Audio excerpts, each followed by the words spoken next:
presentation in English, please.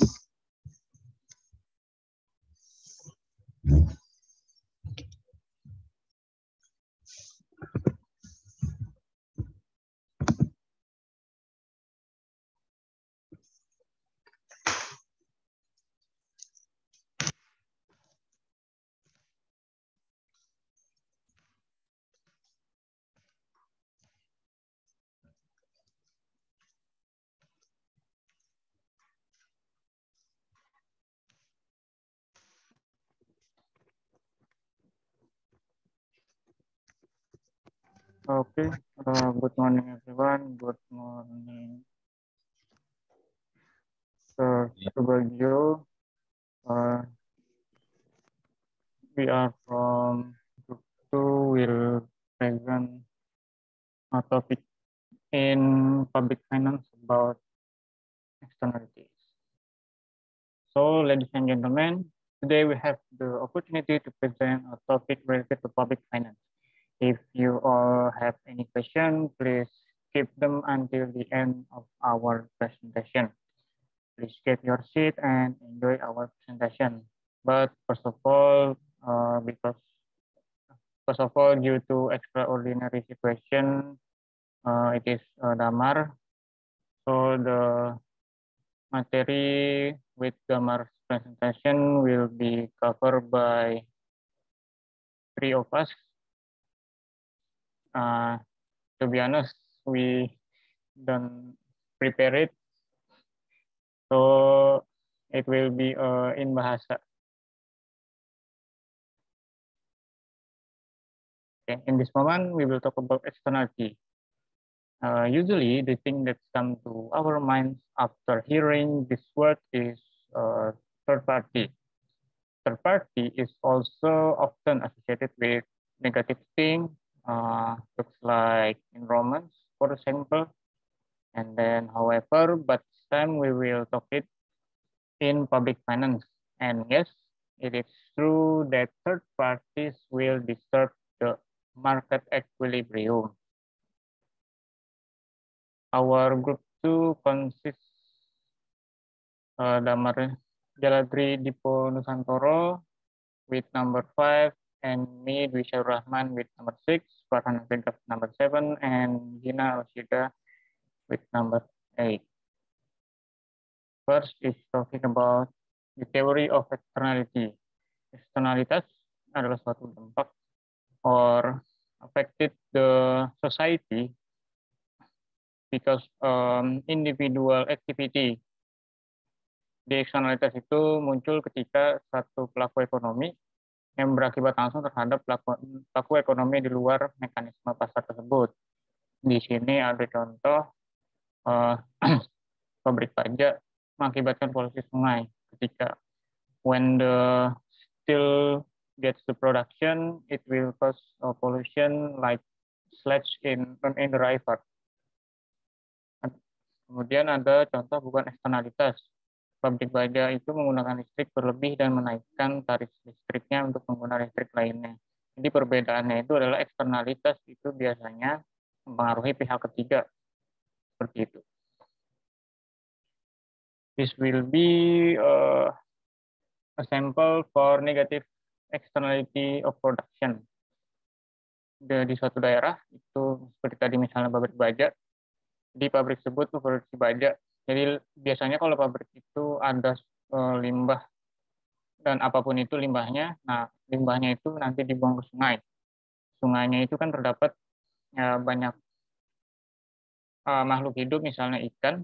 Nah kalau misalnya ikannya mati, itu nelayannya ataupun yang menangkap ikannya itu kan nggak bisa menangkap ikannya. Jadi mereka mengalami kerugian. Ini contoh eksternalitas. Jadi dari pabrik mempengaruhi nelayan. Nah, kalau seperti ini, contoh eksternalitasnya adalah eksternalitas negatif. This is a graphics of externality, negative externality of production. Jadi di sini, gambar eksternalitasnya itu dimulai dengan grafik garis S private marginal cost or PMC. Kemudian ada demand atau private marginal benefit. atau PMB atau social marginal benefit di titik A. Titik A ini adalah market equilibrium-nya. Kemudian karena tadi ada eksternalitas negatif, otomatis ada kerusakan, ada kerugian yang harus ditanggung oleh pihak lain. Itu sebesar FD. Nah, untuk itu PMC line shift to an upper menjadi social marginal cost atau SMC yang menjadi PMC plus MD. Nah, jaraknya adalah sebesar MD ini. Kemudian titik keseimbangannya otomatis bergeser dari A ke C. Kemudian, nah, selisih antara A, B, C ini akan membentuk deadweight loss. Deadweight loss-nya itu disebabkan karena adanya overproduction. Awalnya, perusahaan baja memproduksi 100, tapi karena terjadinya eksternalitas, ya mereka tidak mengkompensasi apapun, mereka tidak melakukan apapun, tetapi pasarnya sendiri itu maunya secara sosial marginal cost-nya itu market equilibrium-nya adanya di Q2, jadi pabrik bajanya overproduction. Disitulah deadweight loss-nya. Sini juga ada contoh eksternalitas negatif dari konsumsi. Misalnya terkait dengan rokok. Ya, orang yang merokok itu memiliki dampak negatif terhadap orang-orang sekitarnya. Orang-orang sekitarnya menjadi jadi perokok pasif. Dan bisa berbahaya bagi orang-orang sekitar perokok tersebut. Ini kurang lebih contohnya sama. Cuma ini bedanya adalah ketika kalau yang tadi berada di pihak produsen, kalau ini berada di pihak konsumennya. Titik equilibrium yang berada di A karena adanya marginal damage atau kerusakan yang harus ditanggung oleh pihak ketiga tersebut. Kalau di sini diasumsikan $0,4 mungkin untuk kesehatan, sehingga muncullah deadweight loss besar segitiga ABC. Then we will talk about positive externality. Positive externality itu terjadi ketika kepentingan orang lain atau pihak ketiga tersebut mendapatkan manfaat atau benefit. Contohnya produsen dari sarang lebah dan madu mempunyai dampak positif terhadap penyerbukan dan hasil pertanian. Karena kan sarang lebah itu madu itu membantu penyerbukan mungkin tanaman-tanaman dari hasil pertanian tersebut. Gitu. Nah, kalau ini kurang lebih sama dengan eksternalitas negatif. Cuma bedanya kalau positif dia mendapatkan benefit, manfaat. Nah, deadweight loss-nya apa? Deadweight loss-nya adalah kalau di sini misalnya contohnya adalah perusahaan eksplor minyak. Nah, pada awalnya dia mengeluarkan biaya sebesar A, kemudian mendapatkan minyak sebesar Q1. Nah, karena misalnya ketika si perusahaan ekspor minyak yang pertama tadi menemukan suatu tambang minyak, itu lahan minyak, maka perusahaan lain itu mereka nggak perlu capek-capek mengeluarkan biaya tambahan lagi untuk mengekspor minyak. Mereka tinggal ya mengeksplor di daerah yang sudah ditemukan minyak tersebut. Seperti itu. Nah, atas dasar itulah terdapat marginal benefit. Sehingga orang-orang yang tadinya maksudnya perusahaan lain itu mereka bisa memproduksi lebih banyak di dua. Sehingga Q1-nya tadi yang diproduksi oleh A tadi itu tahu connection yang berikan so itu kedua itu pertama tuh connectionnya orang tuh gila Rizky. Oke, thank you. Oke, jadi perusahaan tadi ekspor minyak pertama dia produksinya Q1, sedangkan perusahaan ekspor minyak yang lain-lain mereka ada di Q2, sehingga terjadilah underproduction menyebabkan deadweight loss. About Theorema Foster, maybe we'll be explaining with Dina or Farhan, please. Welcome.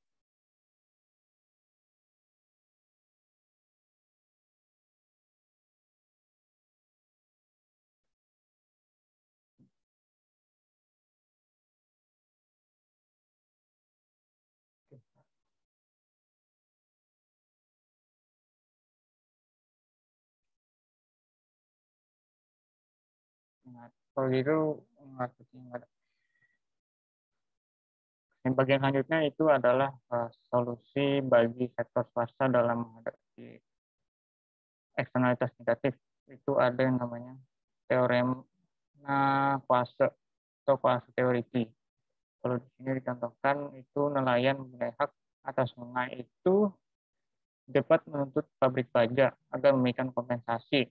Ya dari hasil tadi yang kerugian tadi itu ya tinggal kompensasi aja, minta kompensasi seperti itu. Terus mungkin kan nanti ada negosiasi berapanya yang harus dibayar.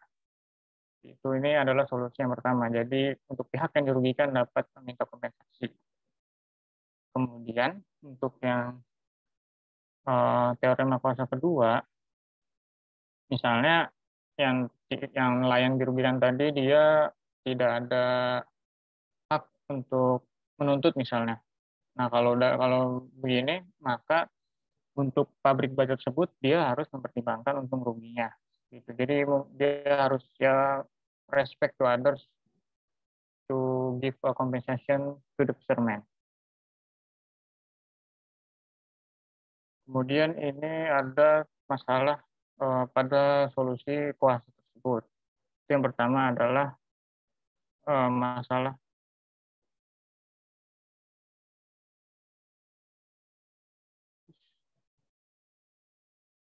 penetapan.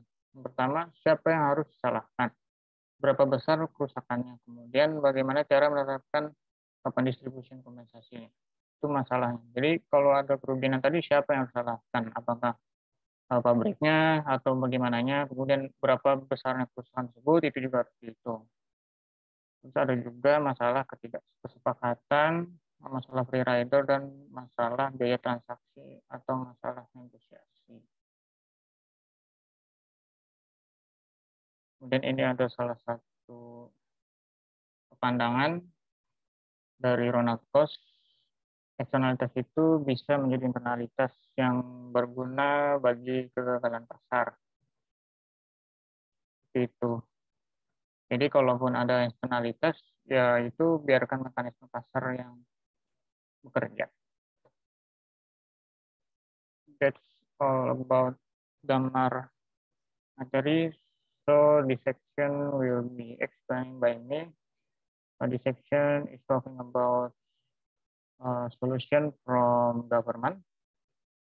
So the policymakers use 3 solutions to solve the problem related to externality. First, with the taxation corrective. Second, subsidy, and the third is regulation. The government can set the tax to the firm of production that will be reduce the output and that back loss. And what is the goal of the corrective taxation? The goal is we must be equal the PMC curve with the SMC curve to reduction the back loss that caused by negative externality. So this is a diagram. In Q1, steel firm cost production in Q1 that equal NPMC and PMB. Then with the tax, PMC line will be shift upward until near the SMC with the MD value. So the goal is the government must set tax with tax value that equal to MD. So there is no deadweight loss. And then also there is overproduction that I explained before. In Q2 there is no overproduction with tax like this. or we can see it in equation like this. The market equilibrium in A if D or PMB is equal to S or PMC. Due to negative externality, the equilibrium shift to B. So the equation will be PMB equal to SMG, with SMG is equal to PMC plus MD or PMC1 plus dead weight loss. And then when there is a tax from the government, S or PMC2 is PMC1 plus tax. Kemudian ketika ada nilai pajak yang sama dengan nilai MD atau taksnya sama dengan MD, maka PMC awal yang tadi, PMC satunya akan menjadi keseimbangan baru di B. Jadi tidak ada lagi dead weight loss karena keseimbangan yang mengikuti eksternalitas negatif tersebut. The final result is D or PMB is equal to SMG or SPMC2 that is equal to PMC1 plus tax. So the problem is solved. Then we talk about subsidy. The government can give the subsidy to the production firm, so the firm will increase their output and then reduce the dead weight loss due to underproduction. The goal is same with before, is we must be equate the PMC curve with the SMG curve to reduce or there is no dead weight loss due to positive externality. Or we can see it in diagram. The firm example from before is price of oil exploration. Pesan eksplorasi minyak itu awalnya tadi di Q1, kemudian karena ada externality positif, maka the market equilibrium will be in Q2 and P2. So with subsidy that may be equal to MB or marginal benefit, there is a new equilibrium to P2 and Q2.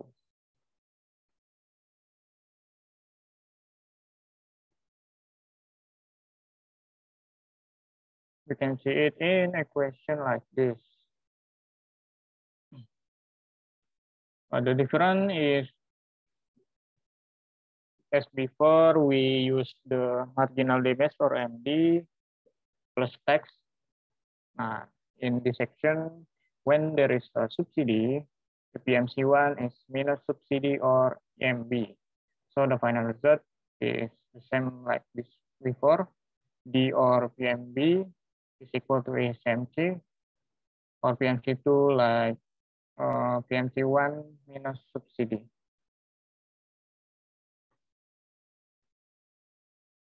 The third solution from the government is regulation. So the government can set regulation about the output of the production firm. So in the output level, so it can be reduced the dead weight loss due to over or under production. The goal is still same like before. This is with diagrams. So the government simply to set the production firm must be product if output no more than T2. Kemudian secara nggak langsung juga tidak adanya eksternalitas positif maupun negatif ketika pemerintah menetapkan regulasi outputnya itu sendiri. Or with equation it's still same before, but the difference there is output regulation line like this in Q2, so the production firm not to produce in Q1. They can directly produce its output to Q2 by the regulation government.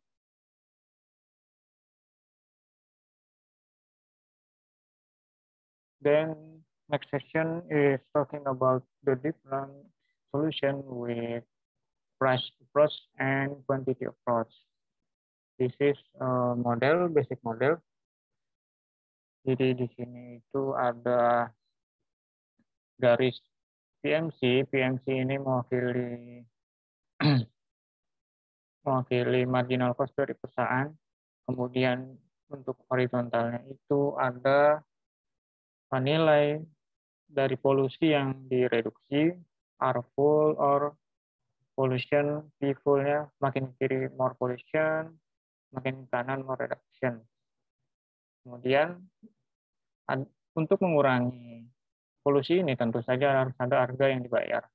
Harga itu sebut senilai dengan sumbu Y-nya. Seperti itu, dan sumbu Y-nya ini biasanya diasumsikan itu senilai dengan marginal damage or marginal benefit-nya.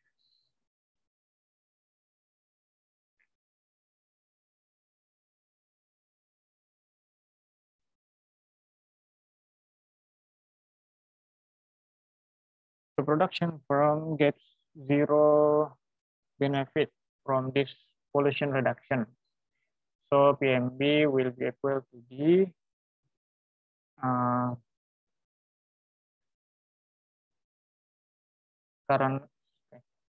karena perusahaan juga harus membayar seperti yang tadi saya bilang itu, maka gini kita asumsikan F sama dengan PMC sama dengan SMC.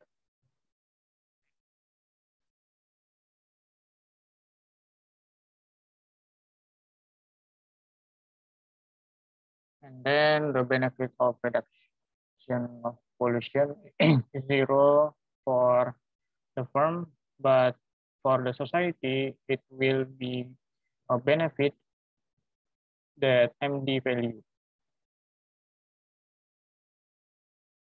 Kemudian tingkat pengurangan yang optimal tentu saja perpotongan antara S dan MD-nya sebesar R bintang.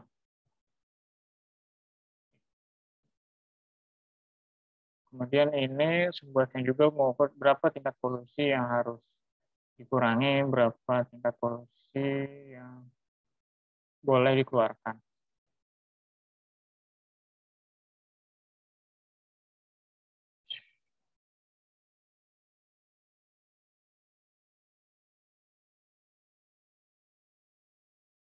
Okay, next, what is the difference? How do price regulation, tax, and quantity regulation differ? First, the efficient solution is for SMB equal to SMC and SMC equal to PMC. To finding efficiency quantity, it requires knowing the wall of SMC curve. So the government needs the information to find all of SMC curve. And with the price or tax approach, I mean, if price or tax with MD, perusahaan itu nanti dia bakal membuat polusi agar total PMC-nya sama dengan SMC. Itu untuk bagian yang ini tentu saja the government needs more information to set the tax. Ini adalah contohnya. Jadi di sini ada 3 perusahaan dan setiap perusahaan itu memiliki efisiensi dalam mengurangi polusi yang berbeda-beda dari A, B, dan C. Kemudian misalnya government set the quantity regulation to reduce the pollution with 100. So we can see the cost from B is too higher than marginal damage. and the A firm will get a lower cost from MD and SMD.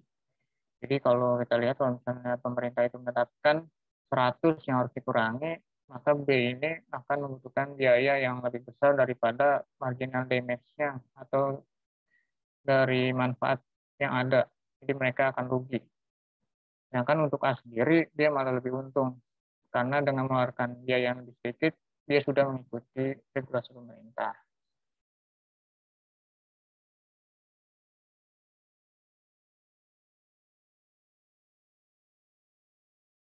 This is an animation from the diagram before. Kemudian untuk mendapatkan SMC tadi itu kita harus sum the PMC of all PMC curve firm. Kemudian MD-nya masih sama. Tingkat efisiensi seperti yang kita tahu perpotongan dari SMC dengan MD-nya. Maka untuk kalau misalnya kita melihat the government set the quantity regulation, the reduction of pollution will be RA and RB like this. But when it sum, it equal to R star. But we know like before, there is no efficient.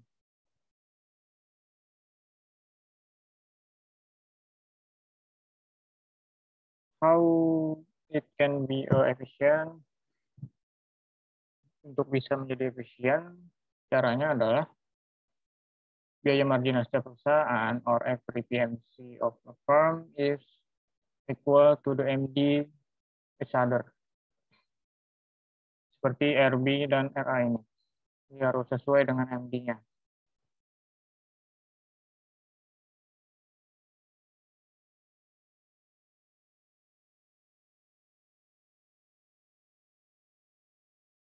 So there is three policy about material before, like quantity regulation, corrective taxation, and regulation quantity with permit tradable. Jadi ada 3 kemungkinan kebijakan yang tadi. Pertama ada regulasi kuantitas, pemerintah menetapkan berapa jumlah kuantitasnya.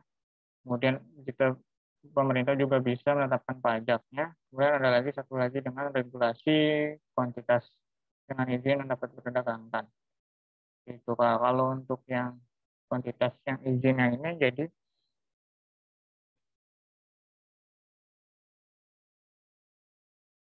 contohnya itu misalnya ditetapkan 100. Kemudian dari B ini kan dia rugi dan A ini lebih untung. Maka B ini dia bisa membeli izinnya A. B will be by the A permit and then B can produce 101 pollution. So B will be reduction of pollution in 99, not 100, not 100. Kemudian dari A sendiri, karena dia menjual, selain dia lebih murah, juga dia mendapatkan uang dari hasil menjual izin tersebut. Jadi kalau misalnya bisa ditentukan berapa yang harus dibeli dan berapa yang harus dijual oleh kedua perusahaan ini, maka masing-masing akan kembali seperti equilibriumnya di X, Y, atau Z. Seperti itu.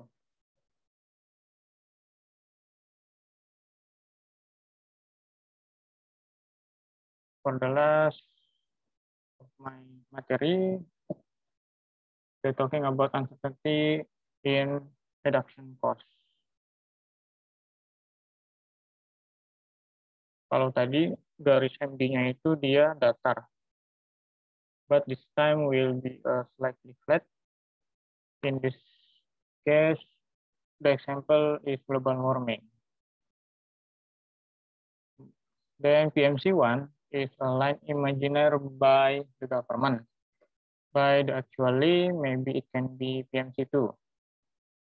So when the government set the regulation about quantity in R1, there is a deadweight clause.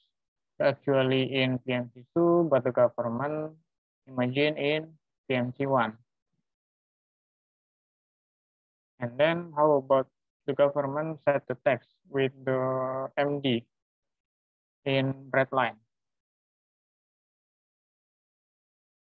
Ini akan menghasilkan DWL yang lebih kecil, kemudian juga polusinya akan lebih sedikit karena tidak adanya pertemuan antara PMC1 dengan PMC2 karena the information differences.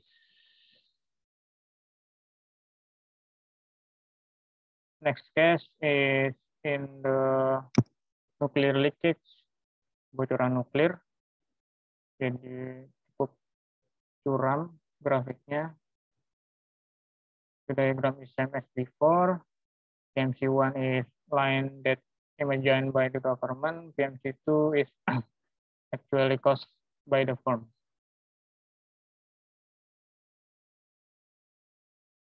So the government set the regulation about quantity. It must be R1. There will be a deadweight clause. Then how about the text? There is still a deadweight clause. But the deadweight clause is more larger than deadweight clause that caused by quantity. So it's from me. It will be continue with Gina.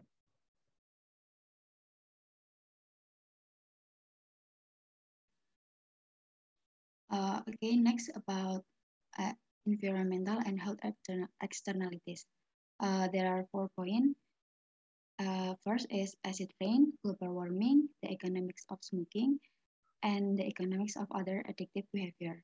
Jadi di sini akan membahas terkait eksternalitas lingkungan dan kesehatan yang mencangkup 4 hal, yaitu hujan asam, pemanasan global, ekonomi dalam rokok, dan ekonomi dalam mengonsumsi zat adiktif lainnya. Next.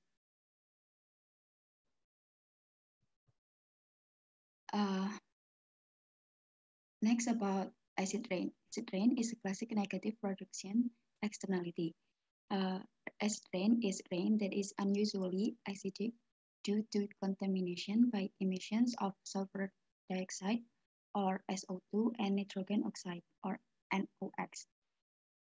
And two-thirds of SO2 emission come from coal-fired power plants, mostly located in the Ohio River Valley.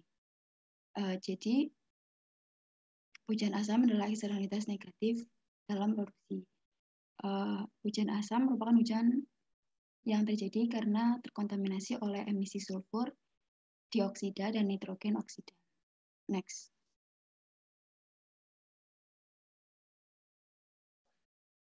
Acid rain causes damage in a variety of ways. Acid rain can cause increased acidity of lakes and streams, forest erosion, and damage to property, reduce visibility, and adverse health outcomes. Jadi, hujan asam menyebabkan beberapa kerusakan di berbagai sektor. Yang pertama, peningkatan keasaman danau dan sungai, erosi hutan, kerusakan properti, visibilitas berkurang, dan hasil kesehatan yang merugikan. Next.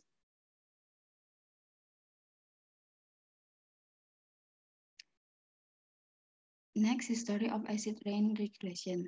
To combat acid rain, Congress passed the 1970 Clean Air Act. Landmark federal legislation that first regulate acid rain causing emission by setting maximum standard for atmospheric concentration of various substances, including SO2. Regulation only affect new plants, however, encouraging use of older and dirtier plants.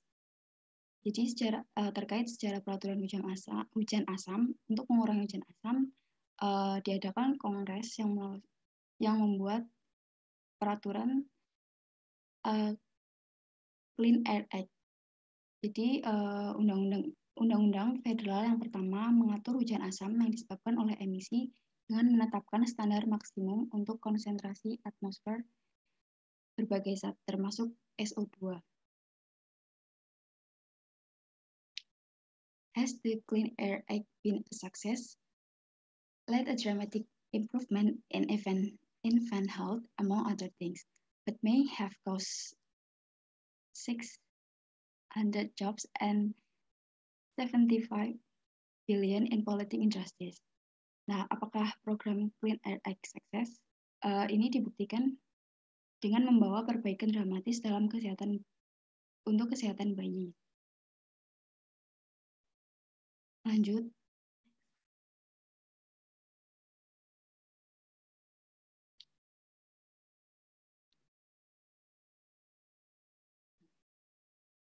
Clean Air Act reduce SO2 emission but encourage use of older plants. The 1970 amendments and emission trading attempt to rectify this. SO2 allowance system is the feature of the 1970 amendments to the Clean Air Act that granted plane permit to emit SO2 in limited quantities and allow them to trade those permits. Jadi tindakan udara bersih emisi SO2 mendorong penggunaan tanaman yang lebih tua.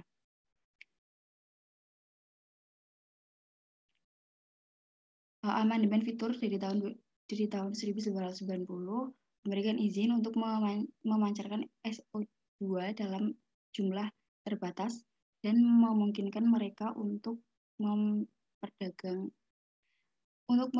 memperdagangkan. Next.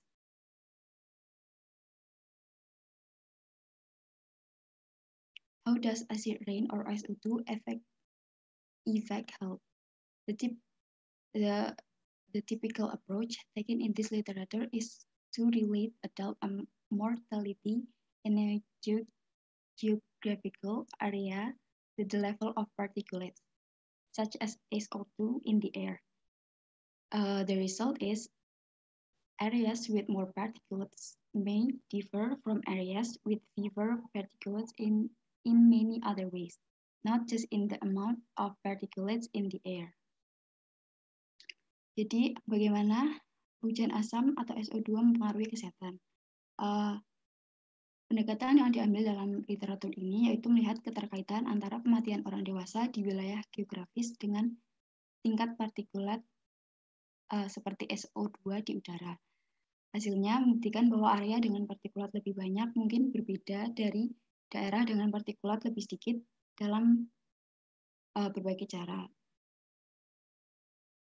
Next.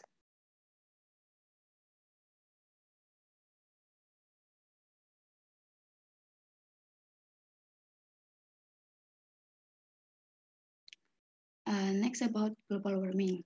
Global warming is a serious environmental externality. Gas emission lead to increased global temperature because of the greenhouse effect. Greenhouse effect is the process by which gases in the Earth's atmosphere reflect heat from the sun back to the Earth. Global temperatures are increasingly more rapidly than any time in the last 100 years. Temperatures are projected to rise even more rapidly over the next century. Jadi pemanasan global adalah eksternalitas lingkungan, di mana emisi gas menyebabkan peningkatan suhu global karena efek rumah kaca. Efek rumah kaca atau greenhouse effect merupakan proses di mana gas di atmosfer bumi memantulkan panas dari matahari yang kembali ke bumi. Kemudian suhu global semakin cepat dibandingkan 1000 tahun terakhir. Next.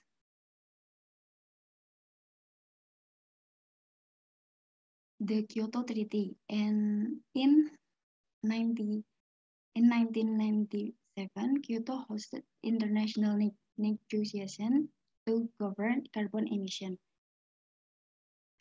38 industrial nations agreed to combat global warming by reducing their emission of greenhouse gases to 7% below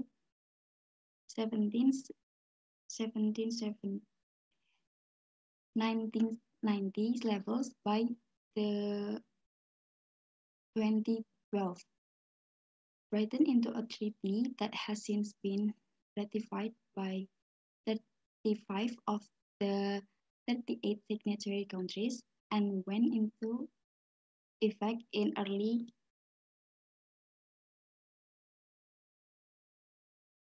2005. And it not ratified by the United States.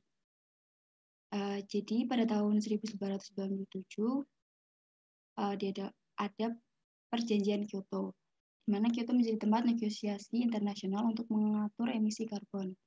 38 negara-negara industri sepakat untuk memerangi pemanasan global dengan mengurangi emisi gas rumah kaca ke 7% di bawah tingkat pada tahun 1990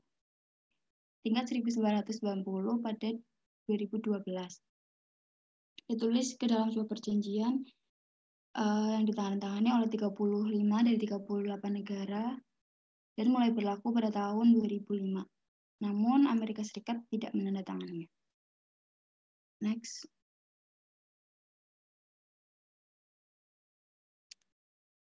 Can trading make Kyoto more cost effective? The Kyoto Treaty allowed for international emission trading. International emission trading.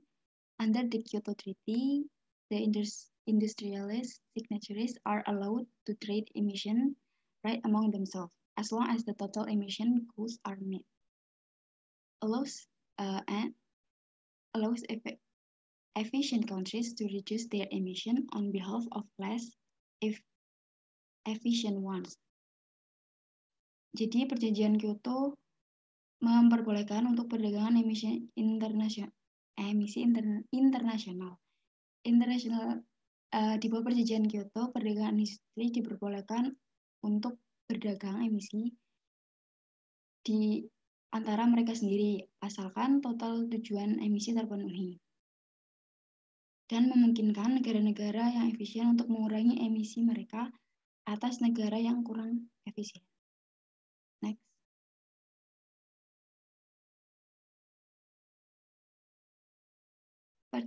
Participation of developing countries. The Kyoto Treaty did not involve developing nations, but by 2030, developing nations will produce more than half of the world emission. Much cheaper to use will efficiently as you develop an industrial base that it is to retrofit an existing industrial base. By some estimate, an international trading system that included developing nations would reduce the cost of the Kyoto Treaty by a factor of 4. Jadi perjanjian Kyoto tidak melibatkan negara-negara berkembang. Pada tahun 2030, negara-negara berkembang akan menghasilkan lebih dari setengah dari emisi dunia. Jauh lebih murah untuk menggunakan bahan bakar efisien, mengembangkan basis industri daripada untuk retrofit basis industri yang ada. Next.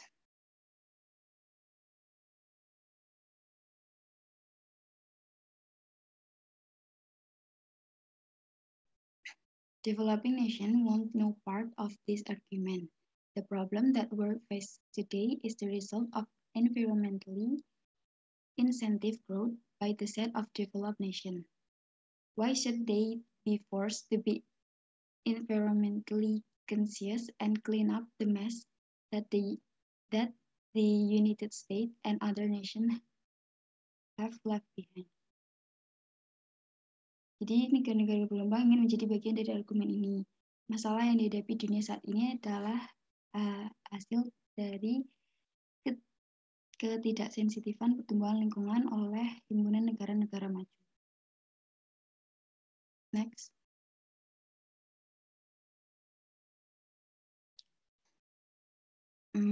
What does the future hold?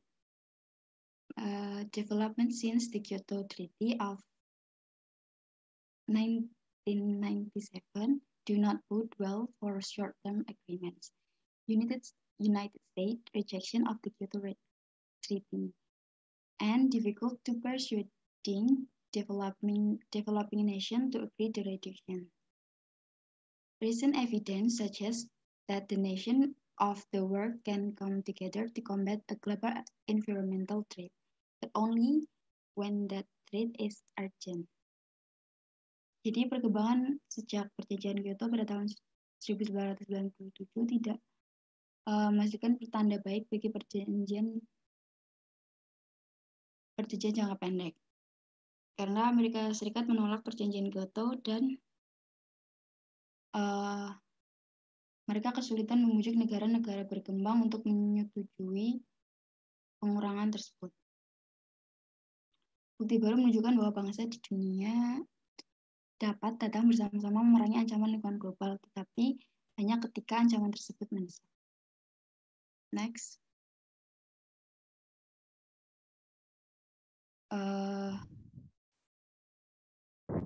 Next is economic of smoking. Not all externalities are large-scale environmental problems. Some of the most important externalities are local and individualized. So many of these arise in the arena of personal health, and one of the most interesting is smoking. Jadi nggak semua eksternalitas itu merupakan masalah lingkungan yang skalanya besar, dan ada beberapa eksternalitas yang penting. Kemudian kebanyakan yang muncul yaitu ada di kesehatan pribadi kita, dan salah satunya itu adalah merokok. According to the research and leading causes of death in 2008, percentage of death from smoking is 18.3%. It's below heart disease, hypertension 22.9%, and above cancer 16.1%. And does smoking have externality? Negative health consequences do not by themselves mean smoking has externalities. And externalities require that the smoker not bear all these costs. Rational smokers who know the health risks may internalize this cost. But there are several reasons that the cost might not be internalized. Konsekuensi negatif padanya kesehatan itu berarti itu dengan sendirinya berarti merokok itu punya eksternalitas, dan eksternalitas dari perokok itu tidak menanggung dari semua biaya tersebut. And the externalities of smoking. First, there is increased healthcare. Smoking increased healthcare cost. Is that an externality? It's not an externality if people pay for their healthcare themselves, or if their insurance premium are actuarially adjusted. And it's externality if their insurance premium is not adjusted since non-smoker pays some of the cost. And then the externalities of smoking, workplace productivity atau produktivitas kerja. Smokers have lower workplace productivity because they are more likely to get sick and to take smoking breaks. Is that externality? Yes. If smokers and non-smokers are paid the same amount, then smokers end up taking profits from their employers or wages from non-smokers. It's not externalities if smokers are paid according to their productivity. And then the externalities of smoking, fires atau kebakaran. Smokers are much more likely to start fires than non-smoker, most due to falling asleep with burning cigarettes.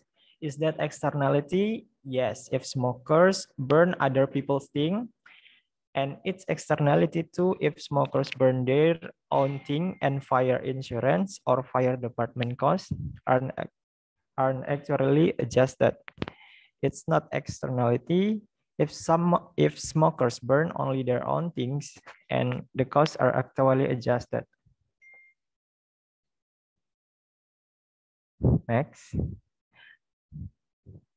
Oh, back again, sorry.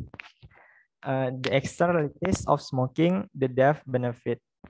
Smokers, early death might be a positive externality, such as Social Security and Medicare payout until death. Early death of smokers means smokers receive less payment, leaving more money for non-smokers. But dying earlier also means smokers have fewer years to pay taxes. Next. And what about secondhand smoke? Bagaimana dengan asap rokok? Secondhand smoke appears to be a classic externality. Yet the cost of secondhand smoke are not easily added to the list of externality costs. There is considerable medical uncertainty about the damage done by secondhand smoke. Most of the damage from secondhand smoke is delivered to the spouses and children of smokers.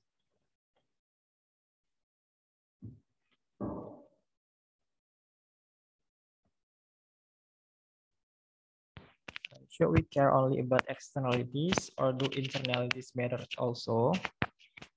So economists usually assume that smokers follow the rational addictional model. They know the cost. They know the cost which occur far into the future, and they understand the possibility of addiction. This model may not be a good description of smoking because there is youth smoking and more than 75% of adult smokers begin smoking before their 19th birthday. Jadi kebanyakan orang-orang yang merokok di usia muda itu, 75% itu mereka merokok sebelum di usia mereka yang ke-19 tahun.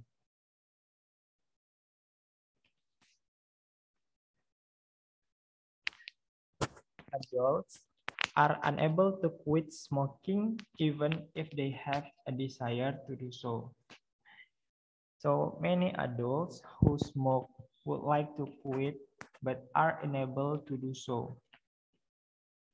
8 in 10 smokers in America express a desire to quit the habit, but many fewer than that actually do quit.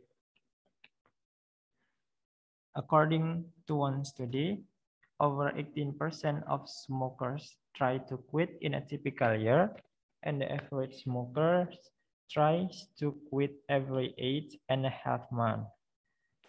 54% of serious quit attempts fail within 1 week. 8 dari 10 perokok yang ada di Amerika itu mereka menginginkan untuk berhenti dari kebiasaan merokok itu, tapi hanya sedikit yang benar-benar berhasil melakukannya. Menurut sebuah penelitian yang lebih dari 80% perokok itu mencoba untuk berhenti in a typical year dalam setahun, tapi rata-rata perokok mencoba berhenti itu setiap 8,5 bulan. Dan 54% dari yang serius untuk berhenti itu gagal dalam waktu seminggu. Many smokers suffers from self-control problems and use commitment devices. Self-control problems is an inability to carry out optimal strategies for consumption. And commitment devices is devices that help individuals who are aware of their self-control problems fight their bad tendencies. Smokers who want to quit make public promises to do so, making it embracing to smoke.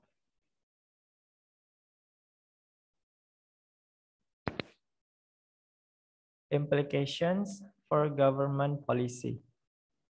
If smokers are not rational, then intervention may be justified because of internalities. Internality is the damage one does to oneself through self-help or other behavior. And taxation of cigarette is a plausible, effective mechanism to discourage smoking. Jadi salah satu implikasi kebijakan pemerintah yaitu dengan memberikan pajak rokok yang make sense supaya mekanismenya itu bisa efektif untuk mencegah perokok.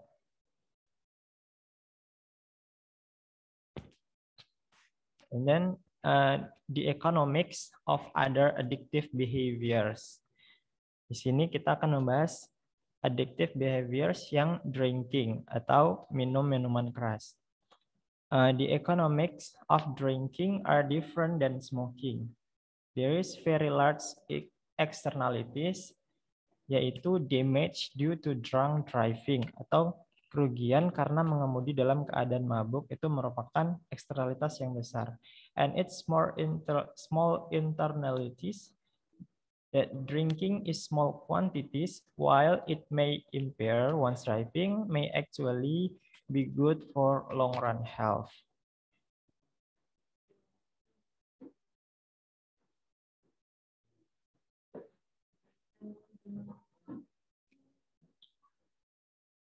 Back again, sorry.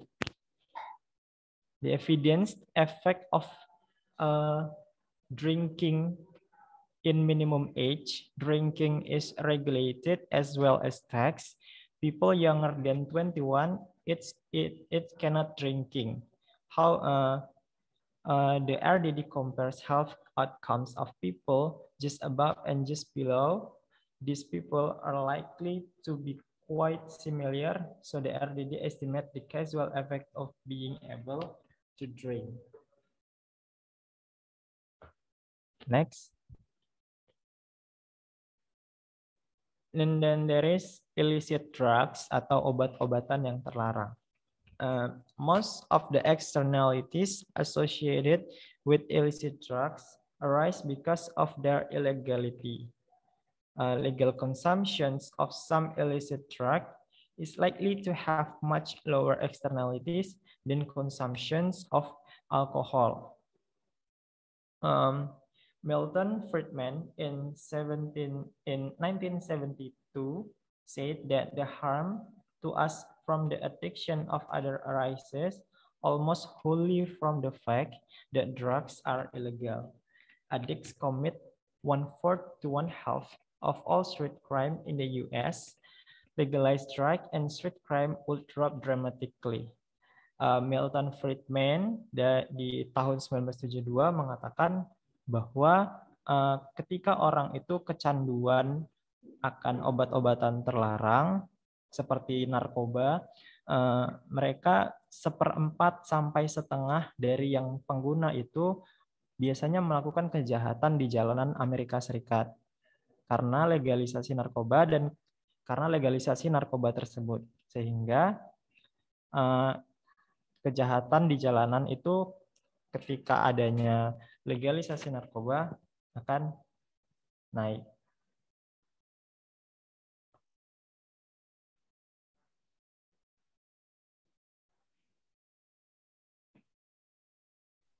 So this is the end of our presentation.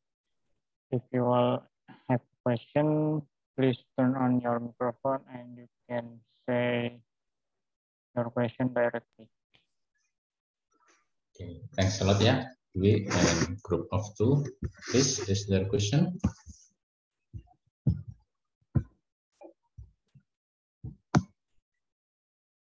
Okay, very interesting ya. Yudi, is there a question, Yudi? No, sir. Okay, please, Yudi. No, sir. Oh, no. Any other else?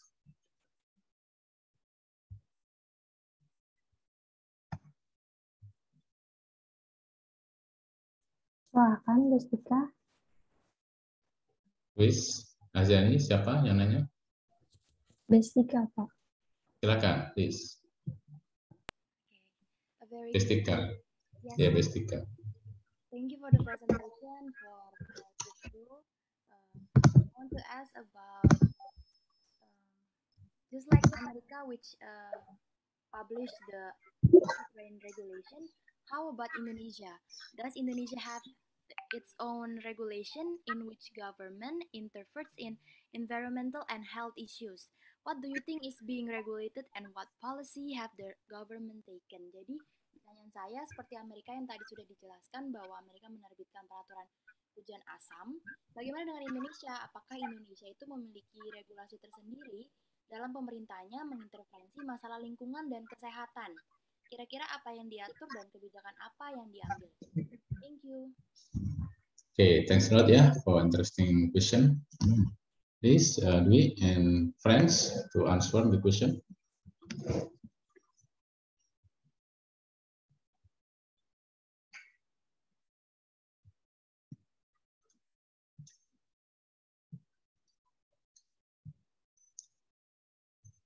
Silakan, Dwi atau yang lain. Okay, thanks a lot for the question from Destika. As long as I know the regulation, the new regulation about environmental is carbon tax. Jadi kalau yang saya dengar baru-baru itu ada yang namanya peraturan tentang perpajakan di karbon. Jadi ketika pabrik atau misalnya suatu pembangkit listrik itu mengeluarkan limbah, itu kan pasti kan ada efek eksternalitasnya juga. Nah di situ tentu saja pemerintah sudah menetapkan peraturan perpajakan. Semakin mereka mengeluarkan polusi yang semakin besar, tentu saja pajaknya itu semakin besar. Dan ini adalah contoh nyata dari contoh eksternalitas yang sudah saya jelaskan sebelumnya dengan grafik. Mungkin dari From Gina. Izin menambahkan, berdasarkan peraturan Presiden nomor 62 tahun 2013 dijelaskan mengenai Badan Pengelola Penurunan Emisi Gas Rumah Kaca dari deforestasi, degradasi hutan dan lahan gambut. Jadi untuk mengurangi terjadinya pemanasan global yang berdampak pada kerusakan lingkungan, diperlukan berbagai upaya untuk menurunkan emisi gas rumah kaca. Jadi pemerintah Indonesia berkomitmen untuk menurunkan emisi gas rumah kaca sebesar 26% dengan usaha sendiri dan mencapai 41% dengan kerjasama internasional pada tahun 2020 dari kondisi tanpa adanya rencana aksi. Lalu untuk memastikan upaya penurunan emisi gas rumah kaca dari deforestasi, degradasi hutan, dan lahan gambut berjalan secara efektif, efisien, maka diperlukan kelembagaan yang mengelola penurunan emisi gas rumah kaca dari deforestasi dan degradasi hutan dan lahan gambut. Mungkin seperti itu. Itu di bawah Kementerian apa ya? Gina ya, KLH ya, badan tadi itu. Yang di Perpres tadi, Gina.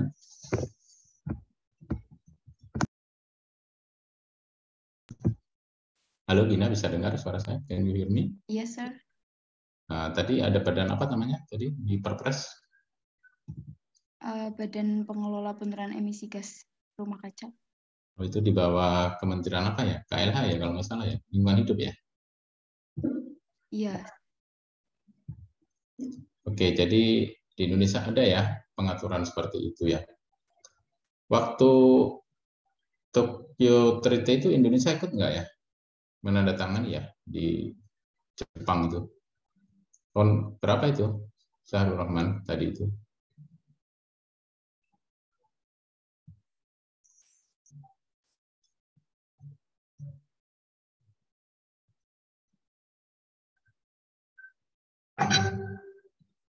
Nah, itu yang tahun 1997 ya, Kyoto ya, di Jepang ya.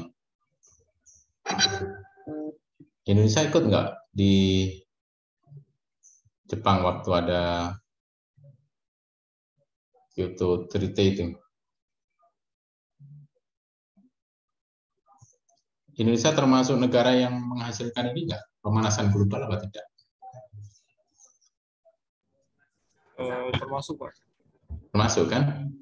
Nah, kalau Indonesia termasuk, berarti Indonesia juga mematuhi internasional ininya, rule-nya gitu ya. Cuman Indonesia kalau saya masih di bawah ini ya, gasnya tuh di bawah yang standar ya, jadi masih belum mengotori ya, tapi ya tetap aja ini ya, karena pengundulan hutan itu menyebabkan gas emisi ininya naik ya, karbonnya. Jadi tahun 1997, nah Indonesia juga ikut ya. Ini ditandatangani oleh 35 dari 38 negara penandatangan dan mulai berlaku pada awal 2005.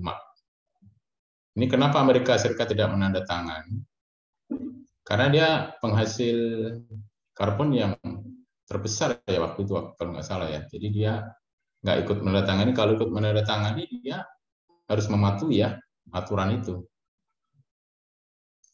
Nah ini memang tidak ada kewajiban ya, cuman adanya semacam himbauan ya untuk mengurangi ya efek dampak dari emisi gas rumah kaca atau kalau nggak salah namanya CO3 ya, ozon ya. Karbon itu kalau kita pelajari lebih lanjut, kalau tidak ada ozon itu kan dunia terancam adanya asteroid yang langsung menembus bumi ya. Nah, itu kan jadi malapetaka ya. Jadi kalau kalian belajar mengenai lingkungan hidup, ternyata bahwa adanya dampak atau efek dari pemanasan global itu merusak ya adanya O3 atau ozon tadi ya. Kalau O2 kan oksigen ya, nah O3 itu ozon ya. Nah ini memang ini ya berimbas kepada kelangsungan bumi ya. Dikhawatirkan di masa depan itu kalau terlalu banyak ini akhirnya asteroid yang dari luar angkasa bisa langsung menembus bumi dan karena nggak ada pelindungnya, termasuk sinar ultraviolet ya. Jadi sinar ultraviolet itu kalau sinar matahari ya di siang hari itu kalau nggak ada ozon itu langsung menembus kulit, nah itu menyebabkan kerusakan ya pada jaringan kulit. Makanya untuk waktu tertentu itu tidak dianjurkan ya kalian berjemur ya, terutama setelah jam 12 ya. Nah itu memang tidak dianjurkan ini, tapi kalau pun keluar ya pakai pakaian lengan panjang ya. Jadi tahun 2016 saya waktu itu kan naik haji ya ke Arab Saudi gitu ya. Itu kalau masyarakat sana itu kenapa kok pakaiannya ini ya sampai menutupi seluruh tubuh itu untuk melindungi ya salah satunya dari ultraviolet itu ya. Jadi sinar matahari itu bagus pada masa-masa tertentu ya dan merusak pada saat tertentu juga. Jadi kalau kalian berkendara motor ya siang-siang hari saya anjurkan ya untuk pakai jaket atau lengan panjang ya supaya nggak langsung menembus kulit.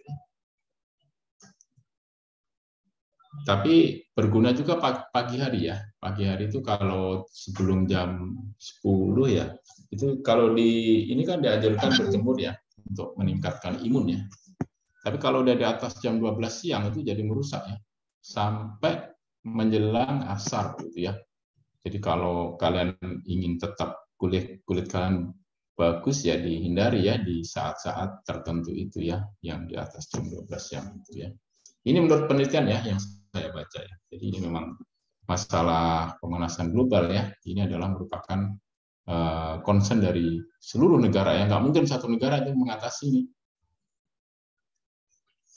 Ini kalau di waktu di Tokyo Amerika nggak nanda tangan ya. Terakhir ada lagi ya, saya nggak tahu tahun 2000 berapa itu ada perjanjian ini ya, kayak Kyoto Treaty ini ya. Nah yang menarik dari pandemi ya COVID-19 ini, setelah diamati itu mengurangi polusi ya. Jadi dampak dari, ya bukan dampak ya, positive impact ya. Nah, positive impact itu dari adanya pandemi ya, COVID-19 ini mengurangi adanya polusi, udara jadi bersih ya.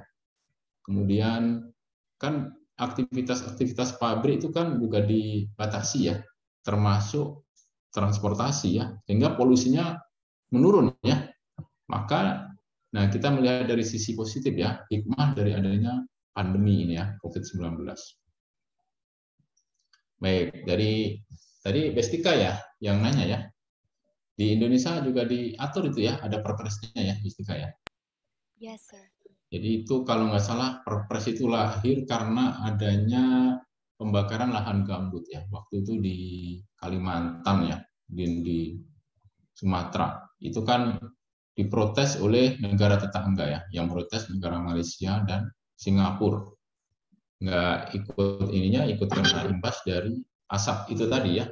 Saya sempat waktu itu mau berangkat ke Kalimantan, ke Palangkaraya ya waktu itu. Saya mau ada tugas di sana, ternyata nggak bisa berangkat gara-gara ini asap itu ya yang tebal, sehingga saya nggak jadi berangkat. Saya pulang lagi ya ke rumah gitu ya. Udah sampai bandara, jadi nggak sempat ini karena dibatalkan. Jadi Indonesia sudah ada aturannya ya, kita pun juga concern. Kalau rumah tangga mah kecil ya, yang banyak menimbulkan polusi kan pabrik itu ya, terutama yang berbahan batu bara ya. Dan ternyata batu bara itu menghasilkan polusi ya yang tinggi ya di muka bumi ya. Dan Indonesia banyak batu bara ya. Batu bara Indonesia itu banyak sekali. Dibandingkan dengan gas alam ya, liquid natural gas itu lebih ramah gas alam ya. Lebih ramah lagi sebenarnya pakai energi solar ya, listrik atau angin ya. Jadi di Belanda itu, ada yang pernah ke Belanda ya? Belum pernah ya kalian ya? Mudah-mudahan ya nanti akan datang ya. Di Belanda itu dia menggunakan energi angin ya. Jadi di sana Belanda itu kan negaranya di bawah permukaan laut ya, rendah gitu ya. Nah, rendah di pantai itu dia tinggi ininya, anginnya kencang banget. Makanya dimanfaatkanlah angin itu menjadi energi. Jadi di sana banyak kincir angin ya. Jadi kalau kalian belanja ke Holland Bakery ya, mungkin di tempat kalian ada banyak ya Holland Bakery, itu kan lambangnya kincir angin ya. Karena memang di sana itu menggunakan kincir angin ya untuk mengolah energi yang menjadi listrik. Nah, di Indonesia masih PLTA ya, PLTU. Nah, bahannya ternyata itu juga sebagian untuk menghidupkan listrik itu pakai batu bara juga ya. Indonesia kebetulan banyak batu baranya ya. Tapi di ekspor pun murah dibandingkan dengan harga gas alam jauh lebih mahal gas alamnya. Begitu ya, tambahan dari saya ya, Istika ya. Terima kasih ya, menarik tadi pertanyaannya. Ada lagi yang lain? Ditambahkan di ini ya, Azani ya, di aktivitas partisipasi ya.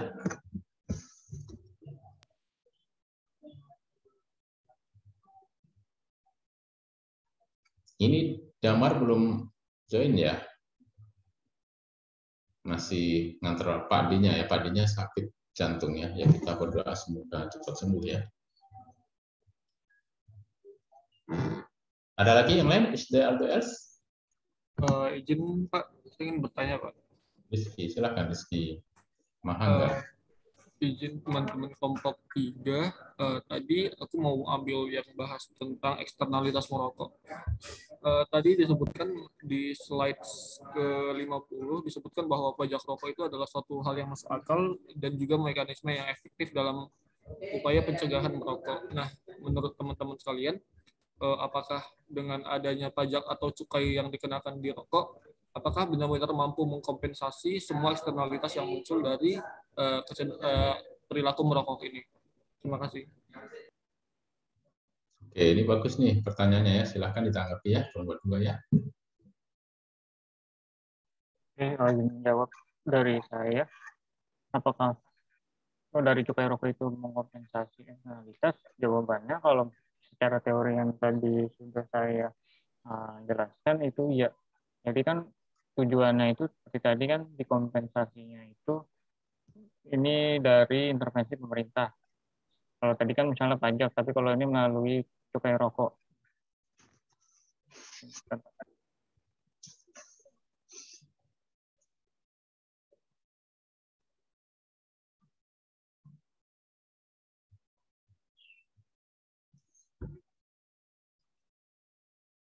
Contohnya seperti ini. Karena adanya tadi orang-orang yang merokok, maka akan muncul eksternalitas negatif dari konsumsi. Nah, ketika pemerintah itu menetapkan cukai rokok, itu otomatis ya harapannya orang-orang yang merokok itu mungkin berpikir 2 kali lah ketika mereka akan membeli rokok gitu. Jadinya mengurangi overall consumption dari misalnya dari C1 ke C2. Kalau secara teori itu ya untuk mengompensasi. Tapi kalau kenyataannya mungkin masih banyak juga orang yang merokok. Begitu Rizky.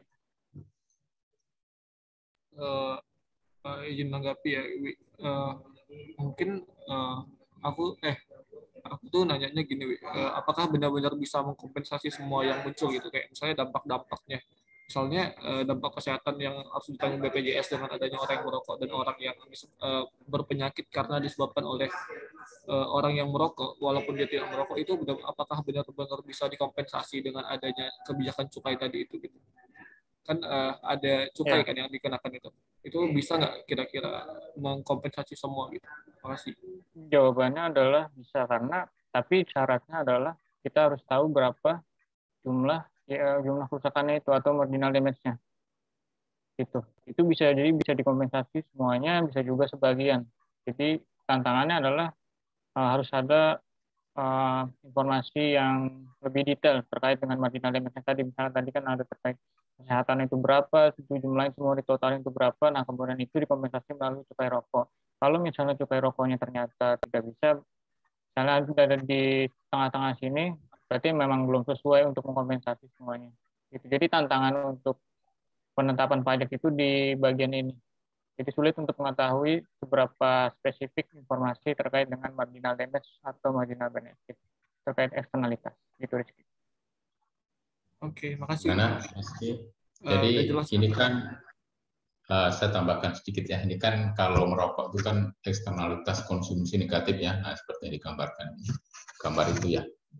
Nah, dari itu diketahui ya bahwa memang tidak sepenuhnya yang mengurangi menjadi kompensasi ya.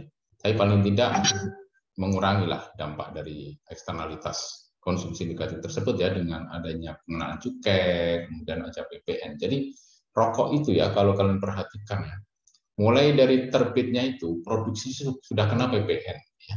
Nanti waktu di ini kena cukai. Cukainya cuman Indonesia itu kalau kalian bandingkan dengan Australia itu jauh lebih ringan ya.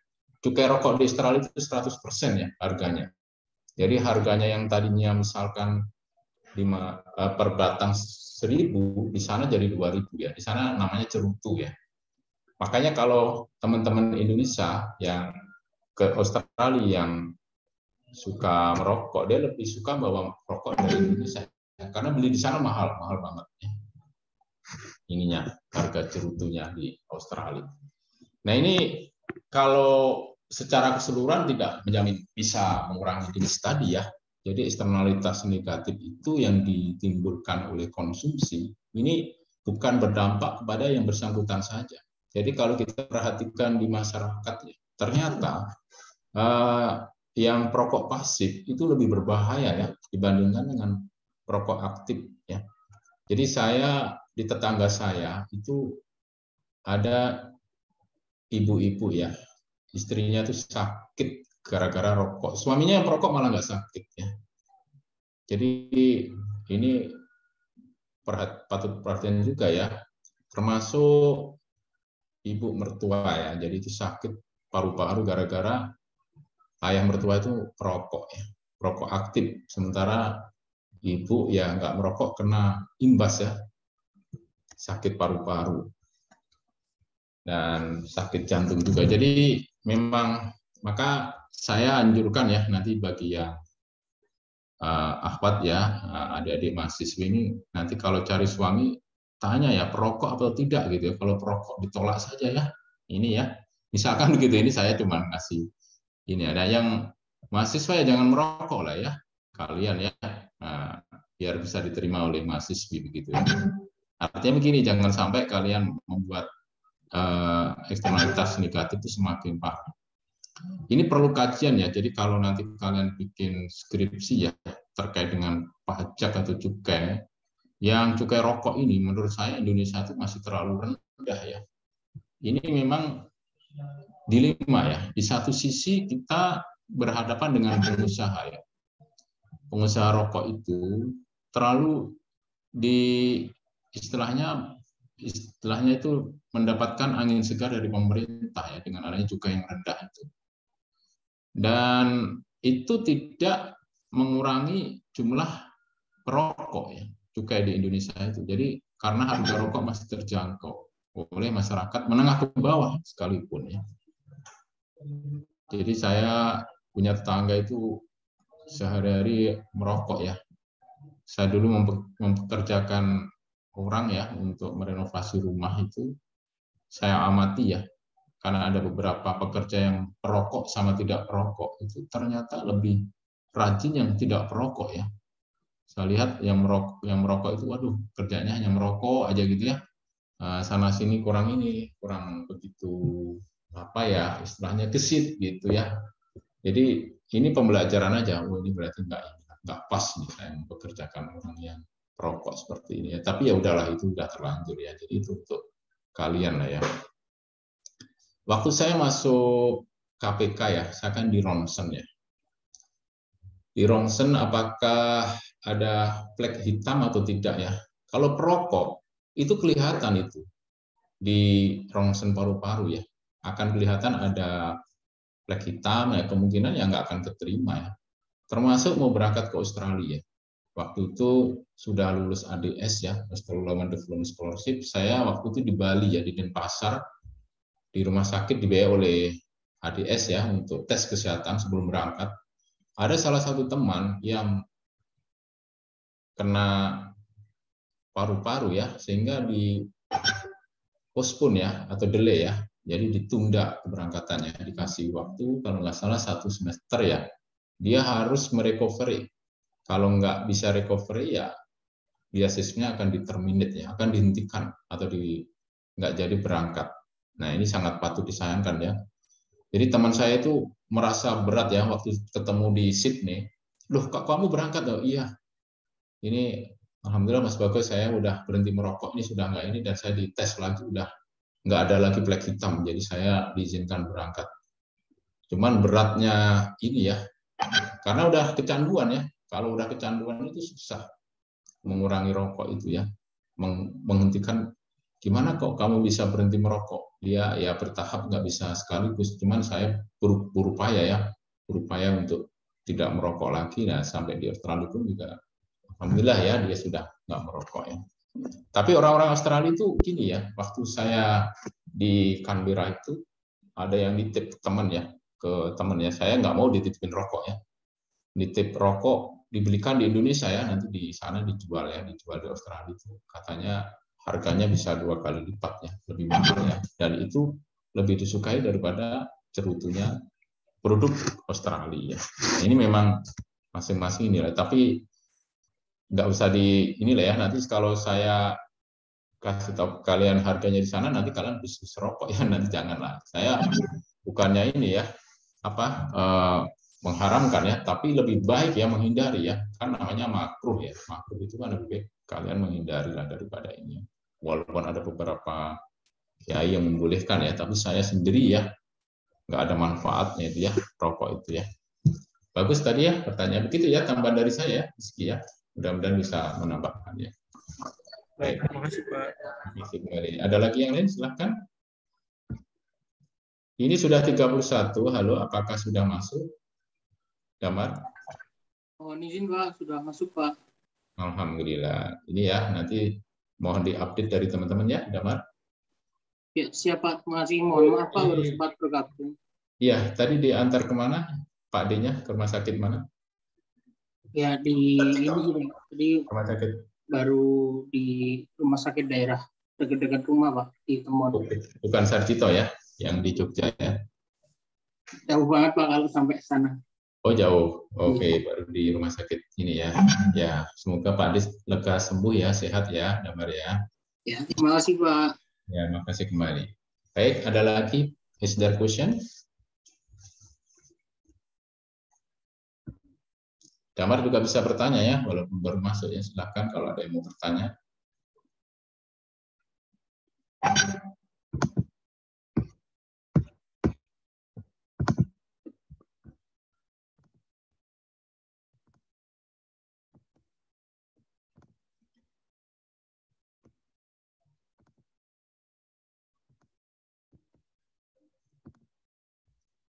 Oke, nggak ada yang tanya ya? Saya yang nanya ya. Coba Izam Abdul Aziz. Halo Izam, bisa dengar suara saya Izam? Mudah-mudahan masih stay di kelas. Ini saya ngecek aja ya sambil nanya ya. Izam bisa dengar? Izam kemana ya?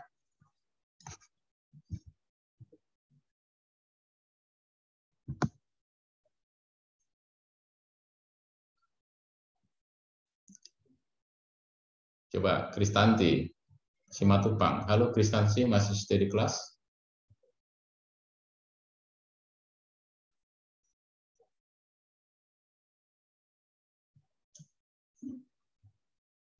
Oke, Kristanti dan Izam ya, nggak ada respon ya.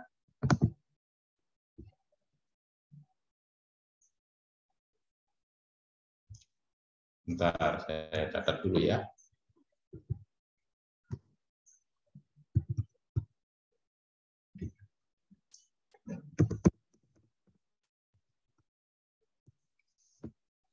Nah, saya cari yang nggak ada yang kameranya off ya.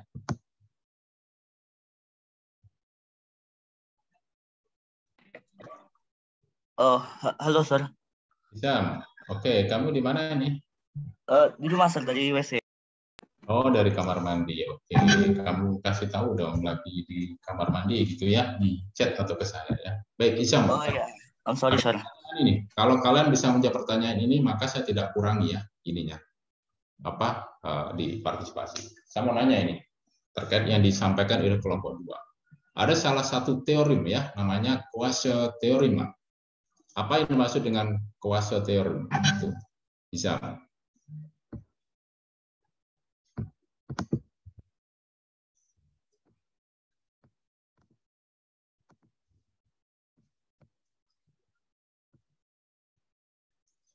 Kuasa teorem atau teori kuasa. Ini kan kuasa nama orang nih sebenarnya. Nah, apa yang dimaksud dengan teorema kuasa itu? Izam.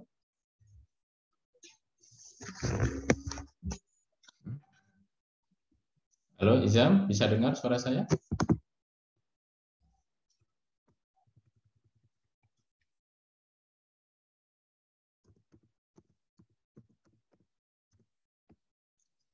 Oke, saya kasih ke teman yang lain ya.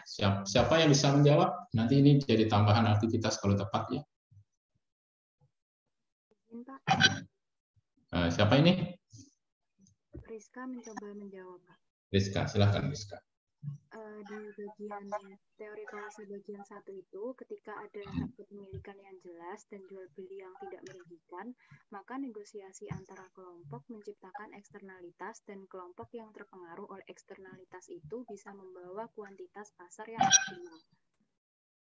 Oke, contohnya seperti apa itu? Kalau di situ contohnya? Ini Pak, solusi sektor swasta terhadap eksternalitas negatif. Oke, kalau yang di Gruber dia mencontohkan apa? Kalau yang teorem yang kedua seperti apa?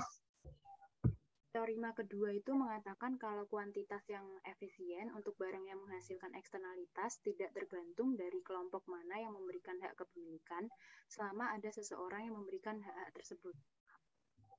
Oke, itu contohnya apa itu kalau di dalam praktek di masyarakat? Contohnya sungai milik. Oke, sungai yang tercemari ya oleh perusahaannya.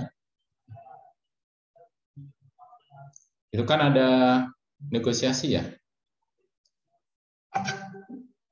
Rizka, betul nggak ada kesepakatan ya antar individu ya di masyarakat?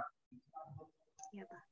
Jadi kuasa teorem ini adalah bagaimana mengatasi eksternalitas oleh masyarakat sendiri ya, tanpa melibatkan pemerintah. Jadi kalau di situ ada perusahaan yang mencemari lingkungan atau sungai, yang sungai itu kan milik umum ya. Nanti public goods oleh kelompok 7 ya, kelompok 7, kelompok 3 ya, yang chapter 7 tadi ya, minggu Senin depan ya. Nanti kita akan belajar mengenai public goods ya. Jadi kalau di dalam contoh sungai yang tercemari oleh perusahaan yang menimbulkan limbah, kemudian masyarakat atau nelayan yang merasa ini, akhirnya ada kesepakatan ya, kesepakatan antara masyarakat dengan perusahaan ya. Bisa jadi perusahaan memberikan kompensasi pada nelayan misalkan begitu ya, atau perusahaannya dibatasi ininya limbahnya begitu ya, yang ke sungai ya. Itu contoh dari teorem kuasa ya. Oke, ini kenapa kok nggak nyalain ini ya, Izam ya, networkingnya ya, jaringannya ya kurang bagus ya. Tadi siapa lagi ya tadi yang tidak nyalain video? Jadi kalau bisa di chat di sini diberitahukan ya, kalau misalkan Pak mohon izin ada kendala jaringan sehingga tidak bisa menyalakan kamera gitu ya. Nah sehingga saya juga aware ya, oh ini ada kendala gitu ya. Jadi kalau nggak ada kendala, asumsinya ya saya anggap normal ya. Jadi tetap bisa mengikuti seperti yang lain gitu ya. Baik, terima kasih ya. Ini masih ini ya, mungkin karena ada kendala ya. Halo Kris, tadi Kristanti ya, Simatupang ya. Halo Kristanti, bisa dengar suara saya? Iya Pak, halo. Oke, Kristanti, coba jelaskan ya persamaan ya Kristanti ya. Nah, mohon dijawab nih ya Kristanti. Ini kan ada sebuah persamaan ya antara, bentar saya buka dulu ya. Mudah-mudahan kalian sudah membaca itu ya. Ada SMC sama dengan PMC dan ditambah MD. Nah, coba jelaskan itu, Kristanti. SMC itu apa, PMC apa, MD atau apa gitu ya, sehingga ada persamaan seperti itu.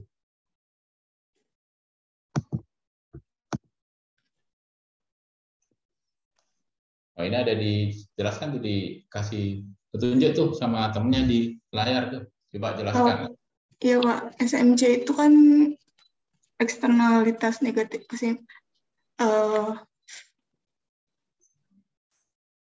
akibat dari eksternalitas negatif. Jadi persamaan itu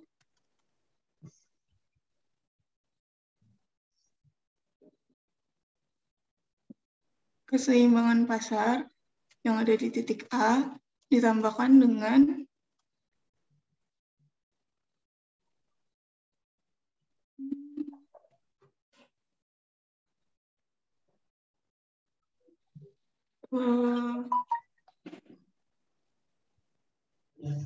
terus jadi SMC itu social marginal cost, persamaannya private marginal cost ditambah dengan marginal damage.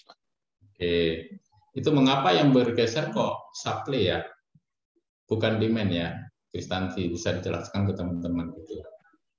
Yang bergeser kan kurva penawaran ya, kenapa Kristanti?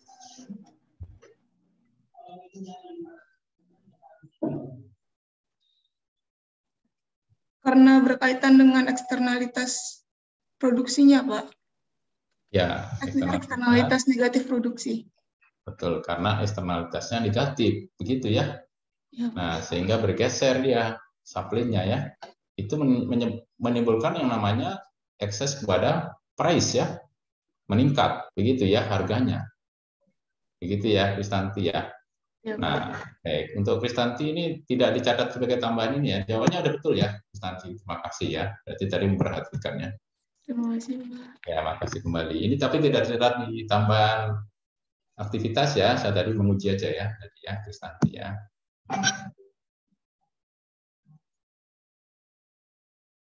Baik, ada pertanyaan? Ini masih ada waktu sekitar 25 menit, silahkan kalau ada.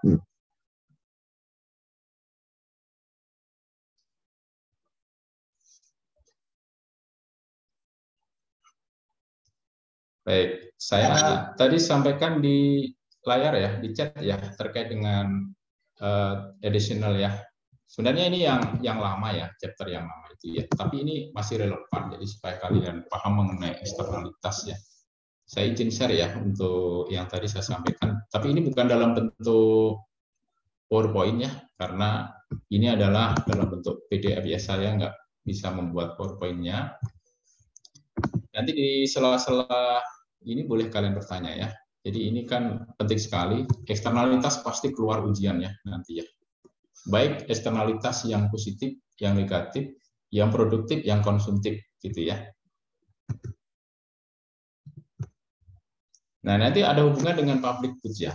Jadi kita berbicara mengenai market dulu ya. Market itu kan pasar ya. Jadi pasar itu tidak bisa kalian bayangkan tempat ini ya. Kalau pengertian di Indonesia itu pasar kan tempat bertemunya antara penjual dan pembeli ya. Nah, kalau di dalam teorinya Adam Smith ya, Adam Smith itu dalam bukunya The World of Nations ya, itu mengatakan bahwa pasar itu akan tercipta dengan sendirinya ya, efisiensi. Jadi tidak perlu ada intervensi baik oleh pemerintah maupun oleh swasta. Namun dalam kenyataan itu pasar itu tidak efisien ya. Dengan adanya apa? Nah, salah satu penyebab tidak efisien adalah eksternalitas. Tadi ya. Public goods juga ya. Nah, asymmetric information juga menyebabkan pasar tidak sempurna ya. Second part of course is going to cover market first and show how government intervention can help ya. Tadi kan intervensi pemerintah ada 3 ya. Ya disampaikan oleh kelompok 2 ya. Pertama adalah tax ya, pajak ya, pengenaan pajak. Jadi seperti cukai itu sebenarnya mirip pajak ya. Tapi cukai itu bukan dimaksudkan untuk meningkatkan revenue ya, lebih kepada pembatasan. Di Indonesia itu hanya ada 3 jenis barang yang cukai ya. Di luar negeri itu macam-macam yang dicukai ya. Di Indonesia itu hanya ada cukai terkait dengan tembakau ya dan produknya. Rokok itu juga produk tembakau. Kemudian terkait dengan alkohol ya. Dan yang terakhir adalah produk yang berbahan alkohol ya. Seperti minuman keras dan sebagainya. Nah, kalau di luar negeri itu ada cukai, kalau di Australia ya, saya waktu tahun 2012 sampai 2014 itu sempat mengamati ya. Ini cukai di Australia itu apa saja ya? Ternyata di sana tuh gula itu dicukai ya, kena cukai. Ini dimaksudkan untuk membatasi ya penggunaan gula di sana ya, makanya kena cukai supaya masyarakat sehat gitu ya. Terus kemudian ada cukai plastik ya, di Indonesia baru mau akan diterapkan ya, plastik itu baru kena cukai ya, kalau nggak salah mulai tahun 2022 ini ada rancangannya ya, mudah-mudahan nanti segera diterapkan. Ini memang dimaksudkan untuk mengurangi limbah atau menjaga lingkungan. Jadi ini penyebab ya, penyebab kegagalan pasar ini adalah eksternalitas dan public goods, kemudian asymmetric information. Asymmetric information itu informasi yang tidak sempurna. Biasanya informasi itu hanya dimiliki oleh penjual ya. Pembeli jarang tahu ya. Nah, makanya ada, mohon maaf ya, kemarin kan ada kasus COVID-19 itu harga PCR ya, di awal-awal itu kan ratusan ribu ya. Saya waktu itu tes PCR 200.000 ya. Sekarang hanya bukan PCR yang 750.000 ya, yang mahal itu. Swab-nya waktu itu 200.000. Sekarang swab hanya 90.000, bahkan ada yang 70.000 ya, jauh lebih murah. Jadi ada asymmetric information. Ternyata harga bahan baku dari tes PCR itu sangat murah sebenarnya. Dan itu yang bikin mahal karena supply and demand.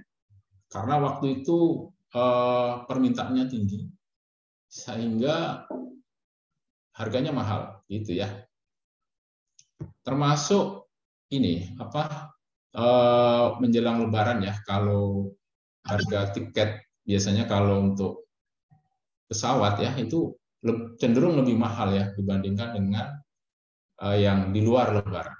Jadi masa-masa tertentu itu harganya jauh lebih tinggi ya dibandingkan dengan yang biasa. Nah, kemudian yang ketiga individual fails ya, saving for retirement. Jadi termasuk kegagalan individu.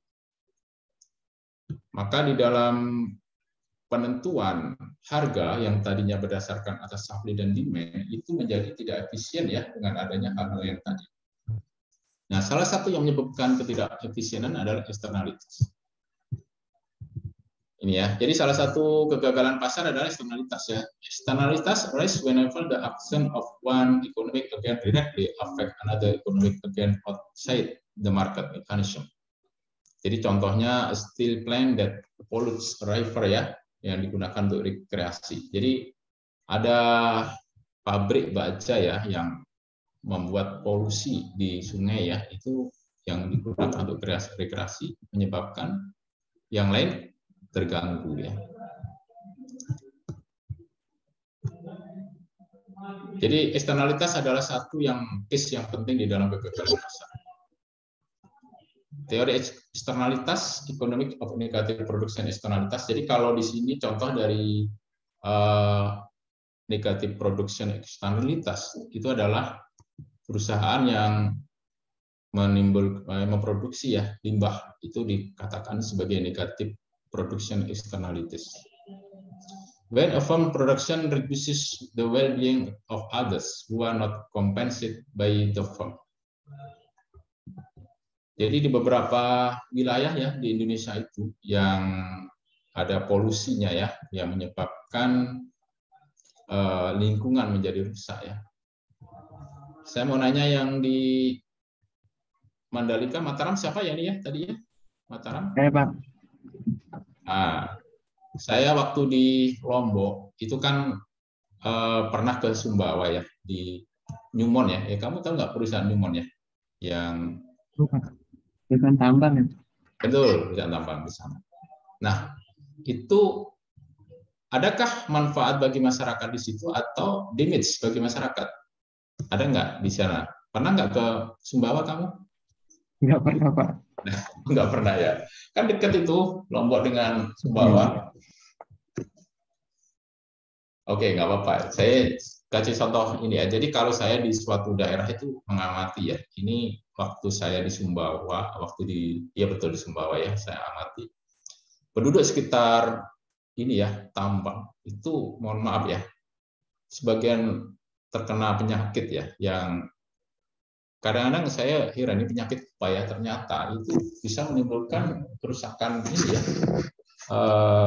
ya, saraf, kemudian ada yang kena sakit kanker gitu ya. Jadi merkuri itu ternyata kan untuk mencuci itu ya, emas itu ya, itu kan bahaya itu ya. Jadi kalau kena ini menimbulkan sakit ya. Jadi sebagian masyarakat di sekitar tambang itu bukan malah mendapatkan ini, walaupun ada namanya CSR ya. Kalian tahu CSR itu Corporate Social Responsibility ya. Perusahaan memberikan kompensasi kepada masyarakat, tapi menurut saya tidak sebanding ya dengan bahaya ya yang ditimbulkan ya. Waktu saya kuliah di University of Canberra 2 tahun, saya sempat menjadi cleaner ya. Cleaner itu ya tukang bersih-bersih ya. Kalau di kampus ya office boy lah gitu ya, yang bersih-bersih kampus. Tapi saya salutnya ya, saya kerja di ISS ya. ISS itu International Service service apa ya? Solution ya. Pokoknya ISS yang perusahaan di Australia beda dengan ISS Indonesia walaupun sama-sama ISS-nya ya. Waktu saya kerja di sana, itu saya dilengkapi dengan perlengkapan yang untuk membentengi diri supaya nggak sakit. Saya dikasih masker, dikasih pakaian khusus, sepatu khusus, ya. Kemudian ada sarung tangan. ya. Jadi karena memang saya membersihkan pakai cairan gitu ya. Cairan itu ternyata saya lihat itu berbahaya ya kalau kena tangan langsung dan dihirup ini ya. Makanya tapi karena itu memang tugas ya, bagian dari tugas saya ya, saya berusaha menggunakan itu ya. Nah, ini berbeda ya dengan yang di kampus PKN STAN ya. Ini saya kemarin ada duka cita ya. Ada salah satu petugas kebersihan yang meninggal itu ya. Saya amati ya, kalau ini nggak ini dengan baik, ini khawatirnya yang lain ikut kena. Memang di kampus PKN STAN nggak banyak menggunakan cairan ya, beda dengan di Australia. Jadi di Australia itu kalau saya membersihkan kayak kerak-kerak yang sulit gitu ya, itu cukup dikasih cairan langsung hilang, langsung putih bersih gitu. Dan itu memang berbahaya kalau kena tangan langsung. Makanya di sana saya dibekali itu. Saya kerja di Australia itu selama setahun ya. Ya alhamdulillah dapat uang dolar yang cukup banyak ya. Tapi saya nggak mau mengorbankan ya supaya saya sakit gitu ya. Makanya saya berusaha mematuhi protokol kesehatan. Termasuk di masa pandemi ya. Misalkan kalau di kerumunan ya kalian pakai masker lah ya. Walaupun sudah vaksin ya. Ini saran saya ya supaya kalian tetap sehat ya. Nah ini tadi ya. Ada yang disebut dengan private marginal cost ya. Private marginal cost itu the direct cost to producing an additional unit of goods. Jadi ini adalah biaya langsung ya untuk memproduksi additional unit of goods. Jadi kalau misalkan additional unit of goods-nya itu sebelumnya misalkan ya harga darinya 5 menjadi 10, itu maka marginal cost-nya adalah 10 dikurang 5 gitu ya. Nah, ada marginal damage. Any additional cost associated with the production of the good that are imposed on others but that produced do not pay. Jadi kalau marginal damage ini kan tambahan ya, biaya ya, yang berhubungan dengan produksi barang. Nah, social marginal cost tadi yang dijelaskan oleh Stan tadi ya, adalah sama dengan private marginal cost ditambah limit cost ya. The private marginal cost to produce plus marginal limit. Kenapa disebut sosial? Karena ini kumpulan dari namanya privat. Jadi privat banyak akhirnya menjadi sosial. Ditambah dengan marginal damage, bahaya tadi ya. Example ya, contoh nih ya. Steel plant pollutes a river, but plants does not face any pollution regulation. And hence ignores pollution when deciding how much to produce. Jadi contohnya adalah perusahaan baja ya yang mengeluarkan polusi di air ya, di sungai maksudnya. Tetapi perusahaan tersebut tidak mempertemukan aturan ya, tidak mematuhi regulasi dari polusi ya, sehingga menyebabkan ya polusi, intinya begitulah. Ketika memutuskan bagaimana memproduksi. Ini kalau di grafik ya. Jadi di grafik ini feedback loss-nya ada di sebelah kanan ya. Ini adalah tadi sama dengan disampaikan oleh kelompok 2 ya. Economic of negative production externalitas, contohnya adalah steel production, produksi baja ya. Indonesia produksi baja ada di mana? Ada yang tahu? Di Cilegon ya. Cilegon itu daerah yang memproduksi baja ya. Dan produksi baja Indonesia itu termasuk berkualitas tinggi ya, banyak diekspor ya. Nah, dari gambar ini ya, yang tadinya overproduksi ya dari Q1 menjadi Q2 ya. Nah, price-nya juga naik. Jadi kalau kalian melihat suatu grafik, kalian harus paham sumbu vertikal, sumbu horizontal menggambarkan apa, gitu ya. Kalau vertikal pasti price ya, horizontal quantity. Nah, supply-nya ya, yang S itu adalah penawarannya, demand. Jadi kalau di dalam ekonomi biasanya yang berubah adalah supply. Kenapa supply? Karena demand-nya itu tetap. Namanya permintaan ya. Permintaan itu cenderung relatif stay ya. Jadi yang bergerak adalah supply-nya, penawarannya.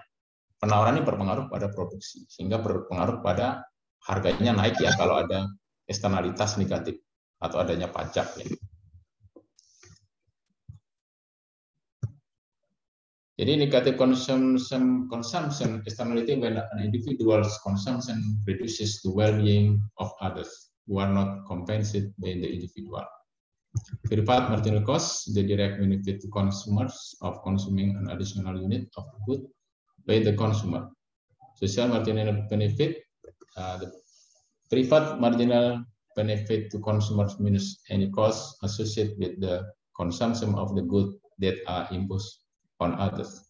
Contoh menggunakan mobil ya, dan emisi karbon yang berkontribusi pada global warming.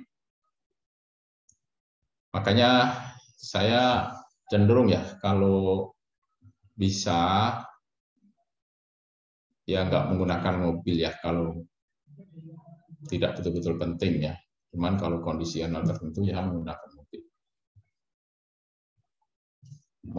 Ini ya untuk mengurangi namanya dampak eksternalitas.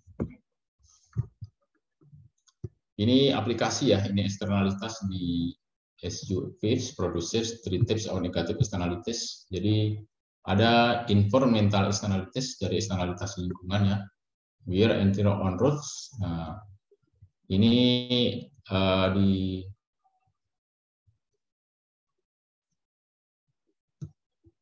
di jalanan ya. Jadi mobil yang lebih besar itu cenderung ya ininya di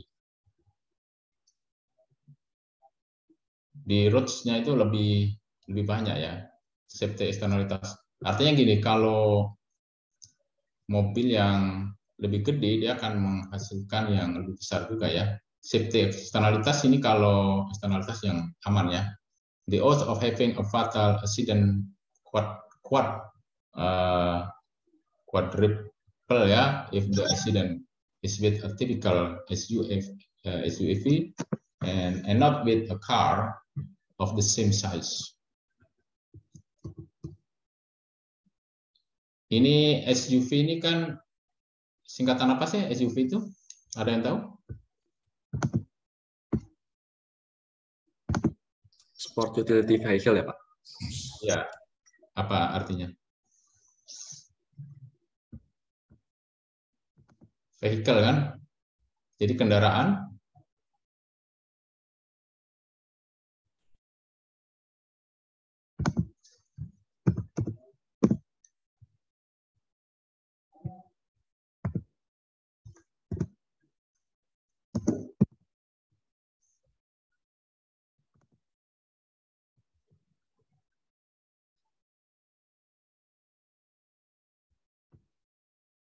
Ini kalau di ini mobil keluarga lah intinya begitu ya.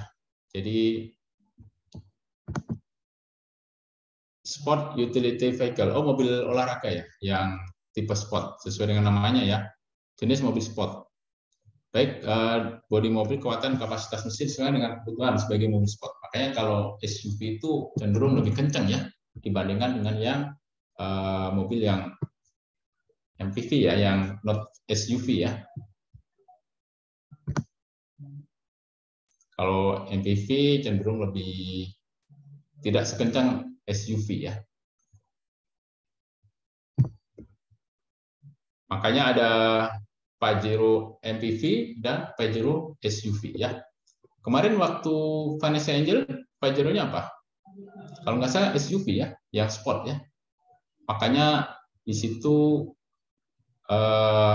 kecepatannya ya biasanya nggak terasa ya. Kalau mobil sport itu 100 lebih itu masih dianggap kurang kencang ya, bisa 150 gitu ya, 150 itu masih inilah bisa terkendali ya. Tapi kalau yang MPV ya 120 itu udah berasa ya, berat ya. Ada yang mudik nanti, kalian nggak mudik ya? Kalian kan udah di kampung ya. Saya yang rencana mau mudik nih ya, naik mobil ya. Ini memang ada apa? Ini ya, istilahnya batasan ya, speed limit ya di kendaraan ya, di tol ya. Makanya saya nanti perhatikan kadang-kadang naik kendaraan waktu di jalan tol itu nggak berasa 120 gitu ya, padahal itu melampaui ya. Memang harus hati-hati ya supaya nggak kena tilang ya. Baik, nanti ini yang tambahan dari saya dipelajari ya, yang saya share ya di chat itu ya, dibaca juga sebagai tambahan materi ya untuk kuliah ya. Nah, nanti kita akan kuis di minggu terakhir ya, sebelum UTS ya. Nanti mulai dari pertemuan pertama sampai terakhir ya. Nah, sebelum ditutup ada pertanyaan atau pernyataan?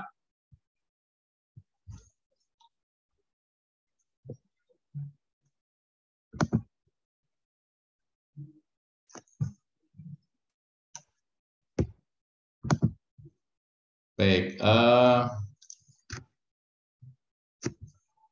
nanti mohon kelompok 3 ya, kelompok 3 yang tadi udah saya share, bisa juga ditambahkan di buku ya. Jadi kalau bisa gini, kalau nanti kan saya lihat kontennya ya, konten dari yang kalian sampaikan ya, nanti saya minta tolong ya, Azani ya, yang itu nanti dibuat Google Drive ya,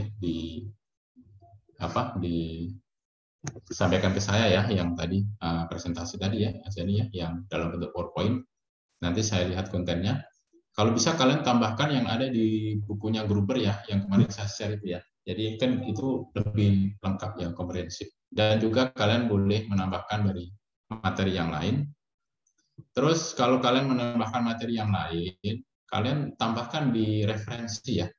Kan buku public finance itu banyak ya, yang mengarang ya. Memang salah satunya yang kita pakai adalah Jonathan Gruber, tapi kalian bukan berarti tidak diperkenankan untuk mengambil dari sumber yang lain ya. Gitu ya. Baik, ada pertanyaan pernyataan ini sebelum ditutup di akhir sesi ini. Sebentar, saya izin ke portal sebentar ya.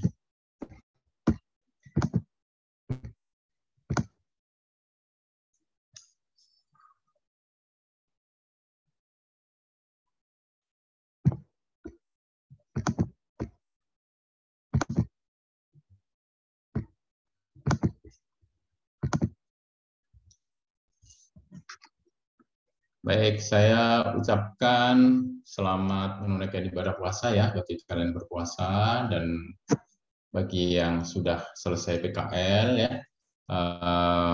Ini ya, mudah-mudahan ilmunya yang diperoleh dari tempat kerja itu berguna ya bagi kalian ya. Jadi satu hal yang perlu kalian ingat bahwa PKL itu pengalaman bekerja ya. Nah, jadikan PKL yang sudah kalian lalui itu nanti menjadi ajang silaturahmi ya, dengan tempat di mana kalian sudah PKL ya. Jadi jaga hubungan baik ya. Kalau memang ada kenalan di sana, kalau bisa tetap dipertahankan ya, yang sudah dikenal itu sebagai sahabat ya, sebagai teman. Nah, kalau yang sudah senior ya, sebagai orang tua kalian ya di tempat kerja ya. Siapa tahu ya, siapa tahu nanti kalian diminta ya oleh kantor itu, sehingga nanti kalian ternyata kembali ya ke tempat yang tadinya PKL itu di situ ya. Dan tetap semangat ya untuk ini ya, semester 6 ini tinggal 1 semester lagi. Semoga kalian semuanya sukses ya, bisa lulus gitu ya, dan bisa memenuhi harapan orang tua ya. Jadi dimanapun kalian ditempatkan, jadilah di tempat itu jadi pengabdian ya buat kalian ya, untuk berbuat terbaiknya. Sekali lagi terima kasih, selamat ini ya, masih belum Ramadan sih. Kita masih ketemu lagi ya Senin depan ya, Mas Jani ya. Iya, masih. Kalau nggak salah kita masih sebelum Lebaran 2 kali lagi ya. Tanggal 18 dan tanggal 25 ya. 25 masih masuk atau tidak ya, Mas Jani ya? Nanti cek ya. Iya. Oke, baik. Terima kasih ya semuanya ya. Kurang lebihnya saya mohon maaf. Saya akhiri ya dengan billahi taufik wal hidayah. Assalamualaikum warahmatullahi wabarakatuh. Waalaikumsalam warahmatullahi wabarakatuh. Thank you, sir. Terima kasih, Pak. Baik, saya N ya semuanya ya. Izin ya.